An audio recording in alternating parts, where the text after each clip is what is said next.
Hey y'all, today I'm making one of my family's favorite desserts, and that is pear cobbler. And this pear cobbler, I'm using canned pears, and I'm going to start off with come on now, brain work.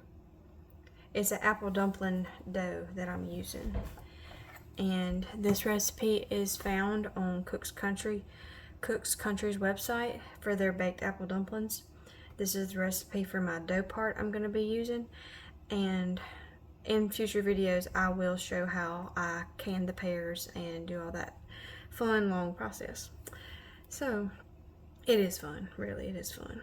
After a while peeling pears you do get sick of looking at them. But I'm going to start off for my baked apple dumpling crust. I'm going to start off by spooning and leveling 2.5 cups of all-purpose flour. So, spooning and leveling, I'm just fluffing it up and piling it on the top of my 1 cup measuring cup. And I got my butter knife. I'm taking just do like that. There's 1 cup. And I'm gonna do another cup and then a half. And this is just our dry ingredients. This is just getting them all together. You can do this in a food processor, like whisk all your dry ingredients in the processor, but I'm just gonna throw it over in a bowl and then go from there. So I got half a cup to go. There's my half a cup. My 1 cup ain't got no handle on it, and my half a cup's plastic. And it don't even match my 1 cup, but it don't matter. It don't matter. It serves the right purpose. Alright, there's a half a cup. To that, we are going to add 3 tablespoons of white sugar. I don't say white, I do say white. Some people, I don't know whoever's watched my videos, but you might can notice the southern drawl just a little bit. But I'm going to get some white sugar and put it in this bowl. And that was 3 tablespoons. And then 2 teaspoons of baking powder. I do like this baking powder because it don't have any like bioengineered stuff. So this is the brand that it is. You can find it at Walmart on the baking aisle. Alright, we need 2 teaspoons of this. So there was 1 and 2 right there. And we need 3/4 teaspoon of salt. I'm just using regular old table salt. I mean, some says kosher salt, some says, you know, sea salt, but regular old table salt, that's what most people have anyway. And I ain't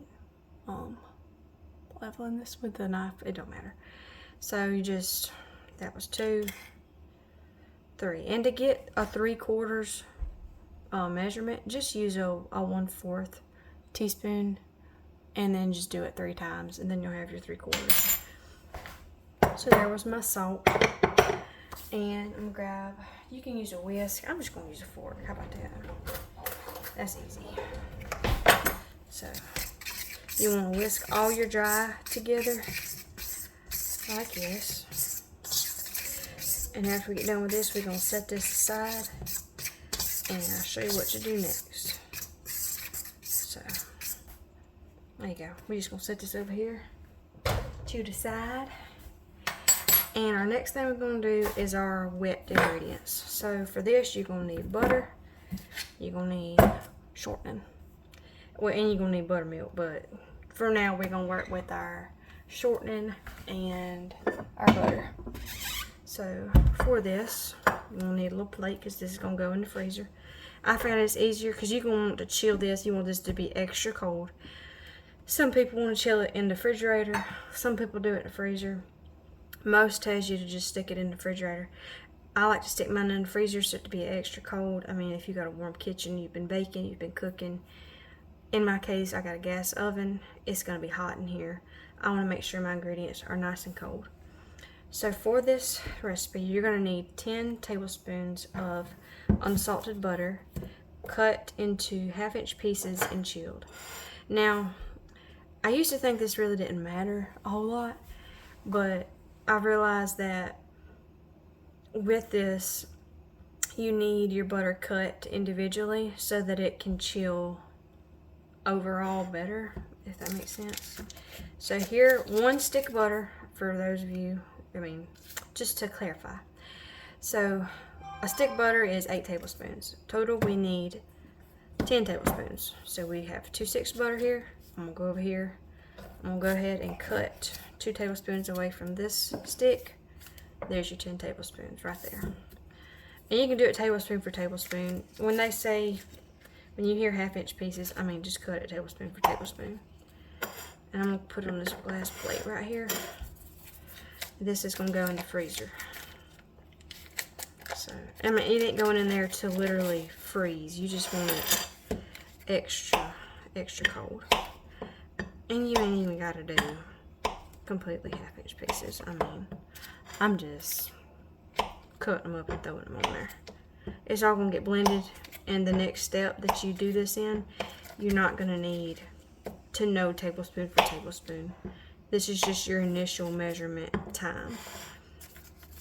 So there's your butter. And next is our shortening. So let me grab a little plate for that, or bowl, it don't matter. I'm gonna grab a bowl, that'd be easier to get to. Alright, so I do not have, sorry y'all, I bumped the phone with the cabinet. Alright, so I don't have the whole stick of shortening. I only have this big old container full of shortening. So instead of having the sticks and you cut it into the tablespoons and that's what you have, I'm just gonna measure mine out. It's probably easier so you can actually have the thing with the measurements on it like you do your butter. Crisco sells it like that, like the brand. But I'm just gonna do this. And this has worked for me, so do what works for you. I gotta switch hands here. You're left-handed. Alright. So I just do like this. And do a rough. I ain't trying to get it nothing exact like that. So there you go. That's a tablespoon. And we need 5 of these. So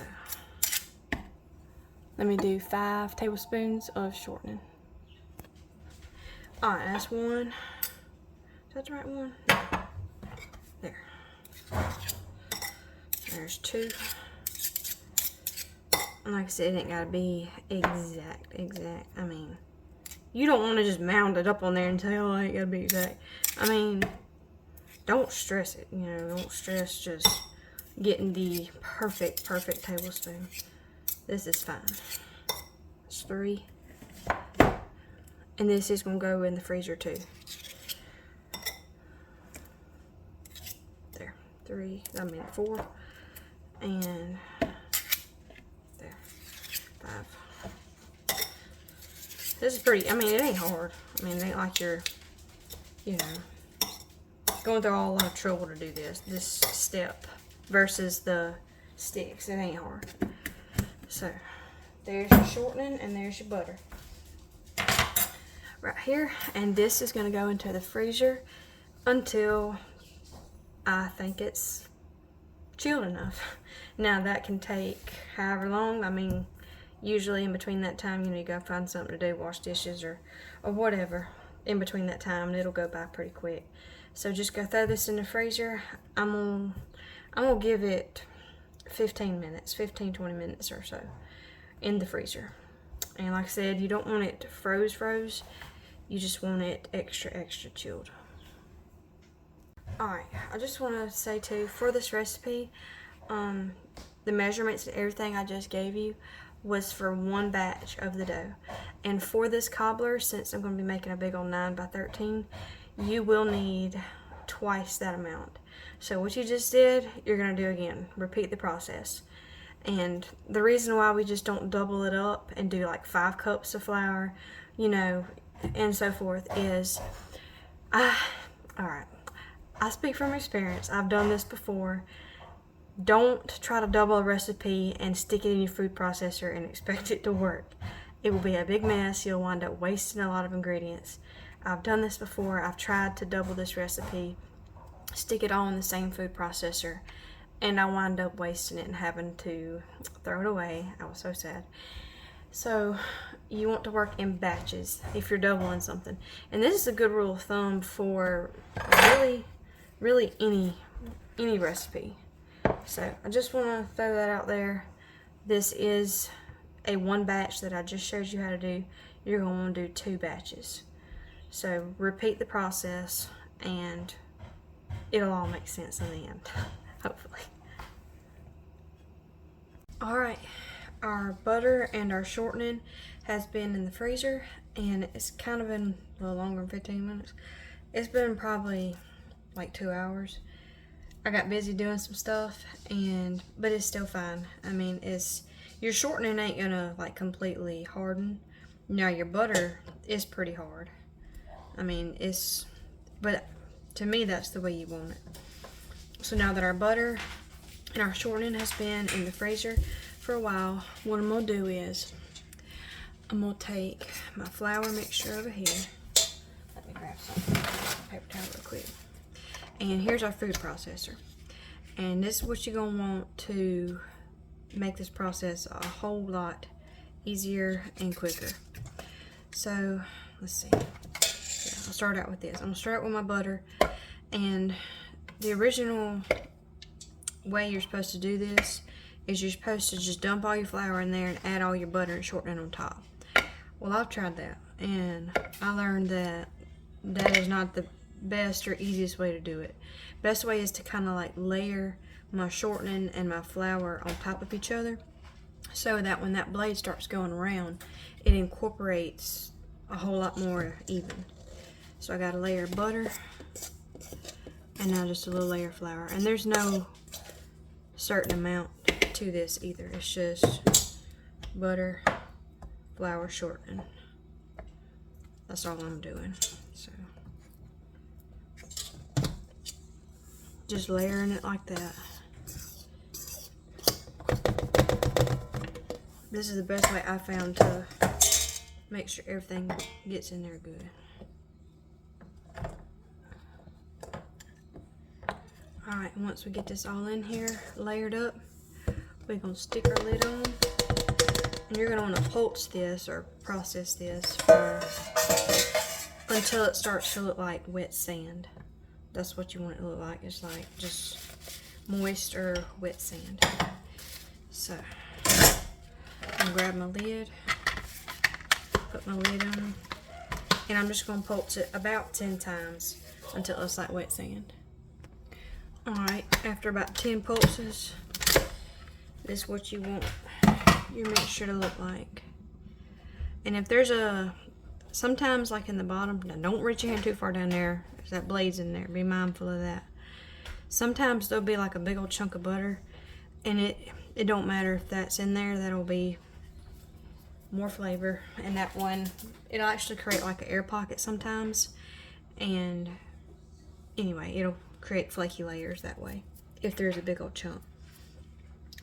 Now what I'm gonna do is, now that I got this looking like I want it, I have some buttermilk right here, and I have a 3/4 cup measuring cup.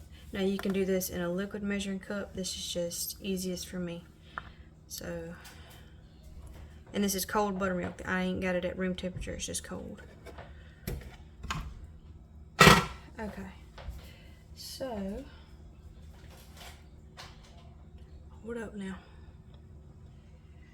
I remember the way I did this before. I did not put it in here. All I did was throw it in my bowl and then stir it in. So, and you might see one of the big old chunks like I'm talking about in a second. And you'll have it stuck kind of like down in there.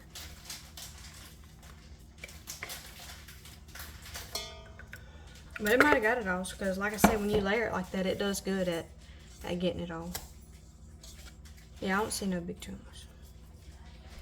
Alright, so in goes the 3/4 cup of buttermilk. Make sure we get all of it in there. And I'm just going to take a spatula and mix it all together. So let me grab my spatula. Alright, I got my spatula, and I'm just going to come in here and mix this up until my dough forms. And be patient with it. Don't give up on it as soon as you start stirring. And this is only the first batch. You're going to want to repeat this process over again, because for this cobbler, like I said, we are having to double this recipe. So you don't throw your food processor in the sink yet, because you're fixing to use it again. So you're going to work this in there until you don't see no more dry. And once it's all worked in, and you don't want to overwork this because you don't want a tough dough. So you want to work it till it ain't dry. And if there's a few like crumbs here and there, don't worry about it. And what you're going to do is, once it about looks like that, I have some saran wrap that I'm going to take. Let's see if I do my saran wrap. Right here. And you're just going to take it and divide it in half. Yeah, our saran wrap looks a little rough. It's been through it. I'm going to divide my dough in half, so it ain't gotta be exact. I'm guessing this just helps with the chill time. So I'm just gonna put that on there.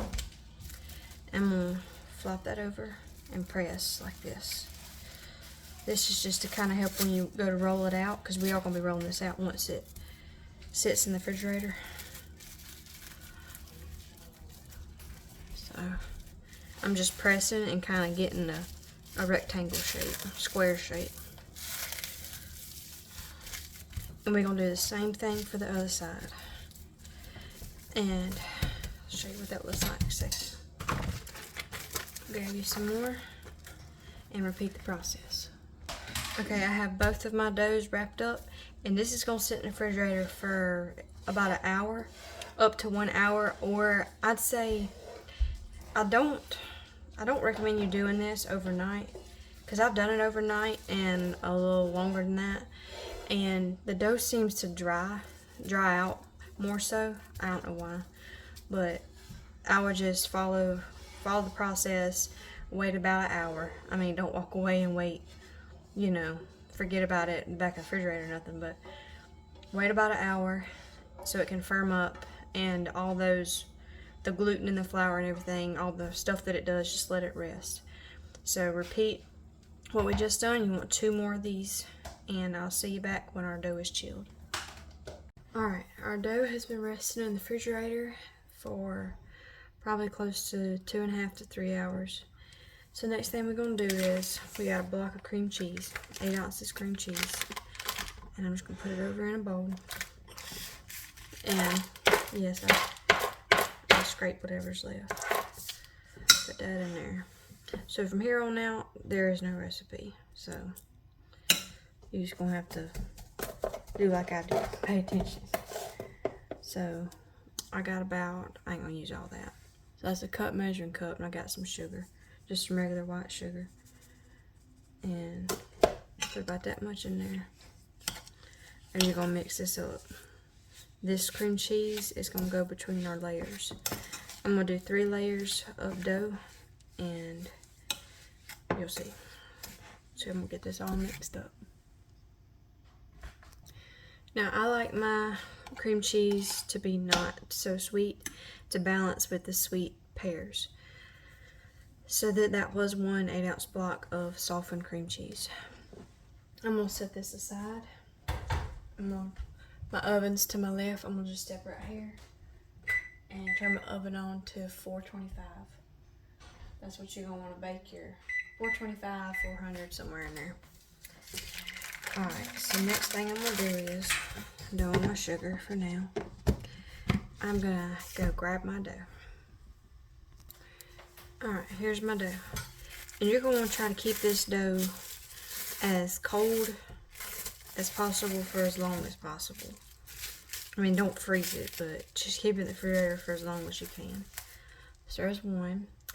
And I'm going to go ahead and flour my counter just a little bit, because I'm going to be rolling this out.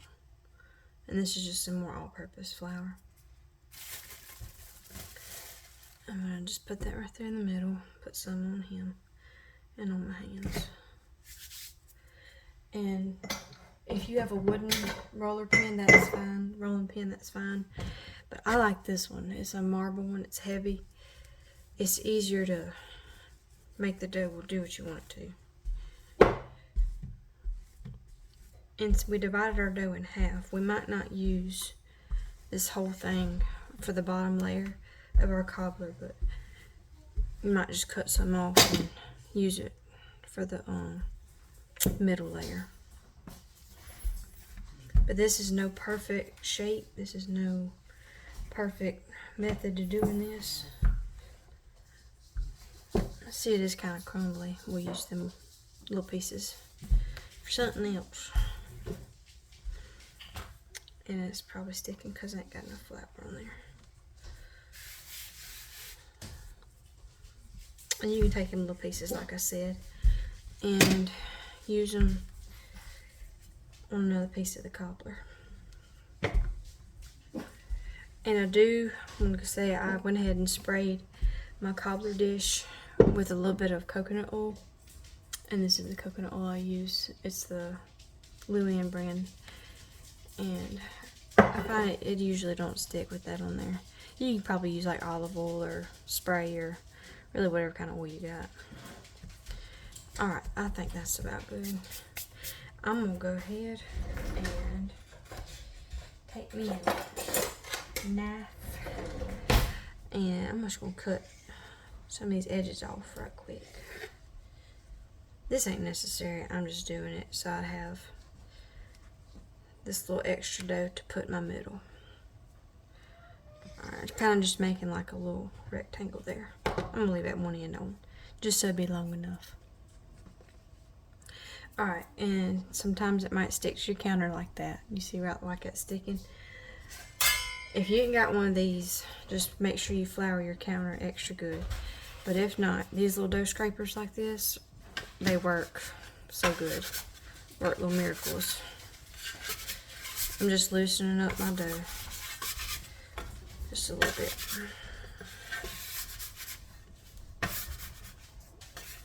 And it broke, but it's fine. I mean, we're going to mend it back together once it gets in the pan. And this part is a little to your liking. Flopping it over in the pan. I'm going to roll it just a second more. Because sometimes it can be just a little, have a mind of its own type thing. Okay.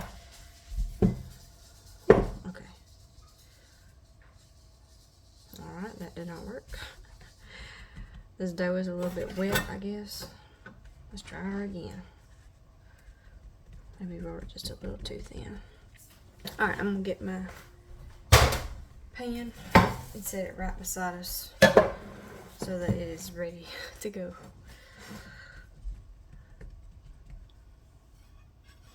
Alright, so this is what your pan will look like.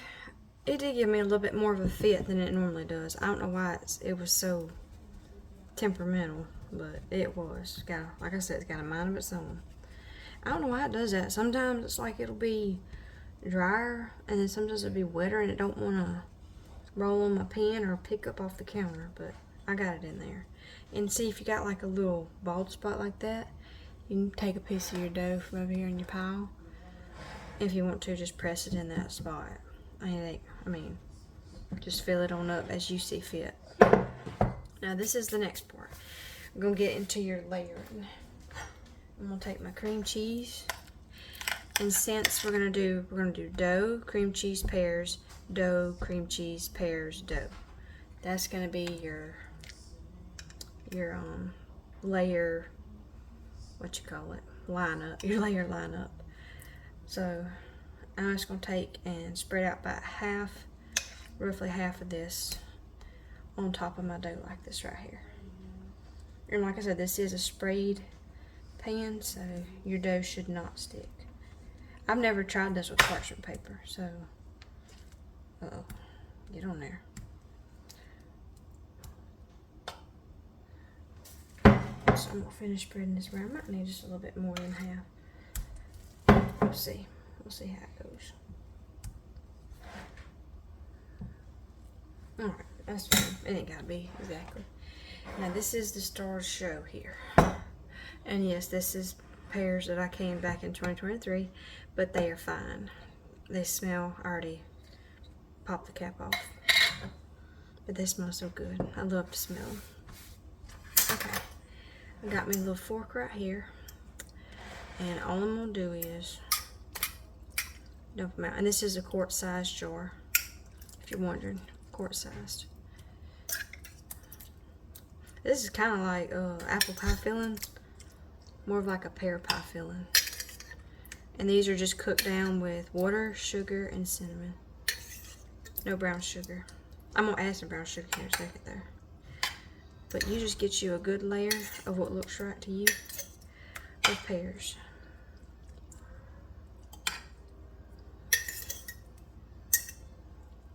That looks about right to me. There's only about that much left. You could add the whole thing, or like go up in a corner or something. Something like that. Might as well. There we go. It's gonna be fine. It's gonna be good. This stuff is delicious. It don't last long. It'll last maybe a couple days. Alright. Now, I got me some brown sugar right here. I'm just going to reach my hand over in there and just grab a little pinch and go around with a little bitty handful of brown sugar. Like that. And it's good with or without the brown sugar. If you ain't got brown sugar, don't sweat it. I mean, you could just throw this in there. You could do it without the cream cheese. You could just do the dough and the pears and do one layer. But with this one, because we doubled the recipe and it makes this 9 by 13, I'm going to use the brown sugar and do the layers and all that. So let me push this back over here. I'm going to use a little extra flour. Maybe that'll help me. We'll see. Maybe my next little cutout won't be as wet and just falling apart on me dough. There we go. We'll save him for later. Now, this one seems pretty wet too. So we're just gonna take him, put him down. And we do have 2 more of these in the refrigerator. So you might not wind up using all this dough, and if you don't, you can make pear tarts out of this. Really good pear tarts. You just take your leftover dough, roll it out, put you some pears in, flop it over, and press the seams down with a fork, and make you some pear tarts. You don't gotta put cream cheese or anything, just the dough and the pears. I think that's what really gave me this idea for this dessert. Growing up, my granny would always make pear tarts. She wouldn't make them like out of this dough, but she would make them, and I guess this reminds me of her. But just roll it on out. This is rolling a little bit better than that other. I think because I use more flour. Okay, and I am gonna trim away this edge over here. This seems like it's holding better, a little bit better together. I say that and watch, when I'm fixing to take this up, it's gonna stick. Alright, we're gonna try a little bit different this time. Yeah, it's tearing again. Let me try something else now. I want to cooperate with me.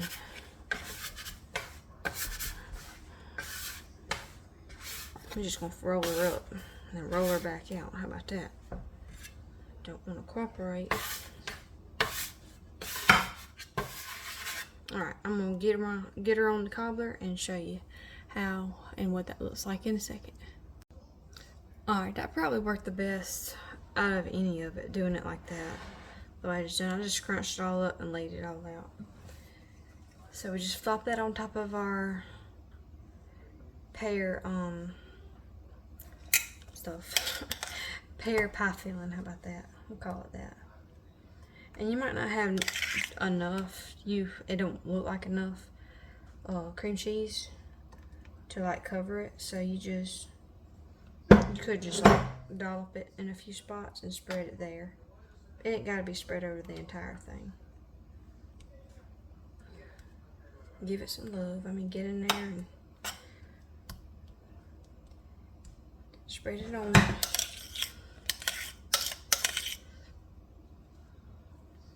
Scrape as much as you can out of it. You might just need to get a spatula. That might be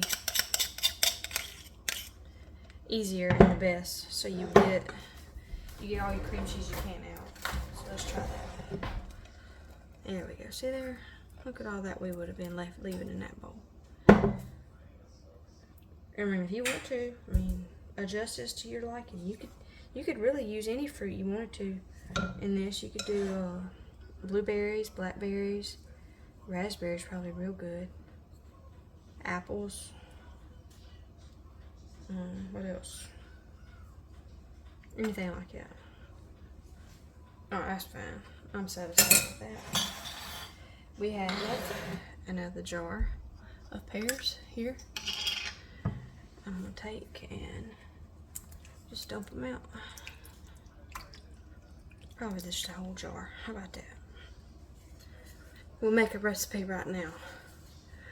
A jar of pears for every layer. How's that sound? And we're gonna spread these out just like we did last time. And that middle layer, it'll cook just fine. Don't worry about any raw dough. It'll cook in there with the rest of it. It ain't gonna be crispy, of course, because it's in between. But it's still fine. It tastes good too. Alright. My hands are a little doughy and sticky. I ain't fixing to stick it down in my brown sugar. So I'm gonna go rinse my hands and come right back. Alright, here's our cobbler. And I'm gonna take just a little bit of this brown sugar here. Do like I did before. Just sprinkle it on there. Like I said, you could add like some what do they call that? The apple pie seasoning stuff, like the pumpkin pie spice, apple pie spice. That's what it is. You can add that on there. Brown sugar. Really, that's up to you. But it's looking good. It looks good. Can't wait. Oh, I can't wait to try some. All right, we're gonna scooch over here one more time. I have my other dough here. A little bit of flour.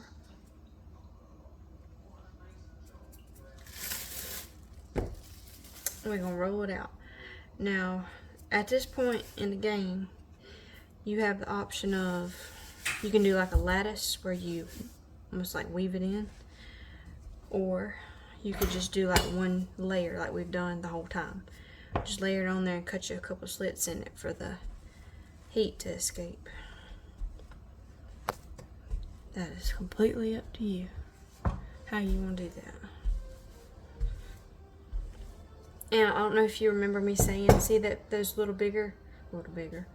those bigger chunks of butter in there, here and there. There's a big one there. There's nothing wrong with that. That's actually a good thing. It's what you want sometimes. A little bit more flour starting to stick. Okay. Keep going. And this, when I roll this out, I don't do it super thick or real thin. I mean, I don't know. I couldn't tell you a measurement of how thin I roll it. It's thicker than 1/4 of an inch, but thinner than 1/2 inch. So somewhere in there. Okay. Now, like I said, you got the option of doing the lattice work or just flopping this over onto your cobbler at the top. Just to keep it simple this time, I'm not going to do the lattice. I'm just going to flop it on top and cut me a couple slits in it. And all this extra dough I will use for some tarts. This is what I did last time to get that center in. I kind of just folded it on itself like that. and it worked good. So I'll show you what I do. So I basically just lay the end of it there and unfold it like that. That's probably the easiest it's ever went before. Alright, just like that. Tuck all the edges over off the sides in there. And it ain't gotta be completely perfect. Take your knife, score the top just a little bit. You could make it fancy, but it don't matter. There we go. That's pretty enough. Good enough. And for mine, I'm gonna do a little egg wash on mine. So I got this. It's 1 egg. I'm gonna use a whole egg, a little bit of water, and I'm just gonna whisk it together. And you could brush this on. I'm just gonna scoop some in there and call it good. I don't know where my brush is either. That thing is the hardest thing to find in this kitchen.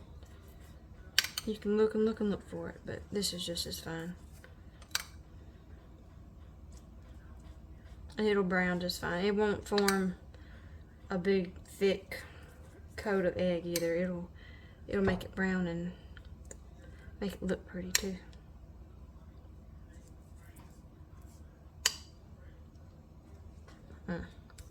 Get it on there.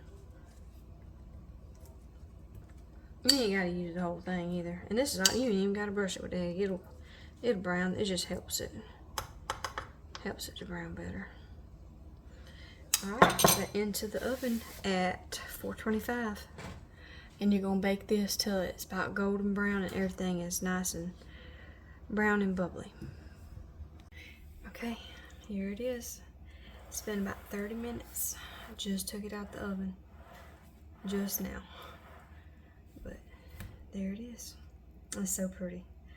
And it smells so good. You can smell that butter in there. And our scores, you can kind of see, we didn't do too deep of a score.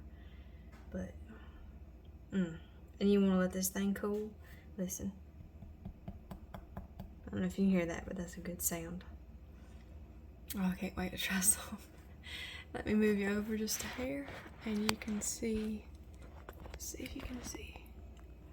There's our pear tarts.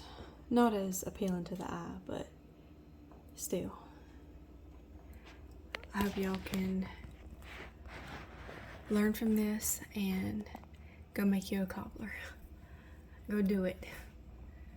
And you could do blackberry, blueberry, ooh, strawberry. That would be good. Enjoy. Thanks for watching.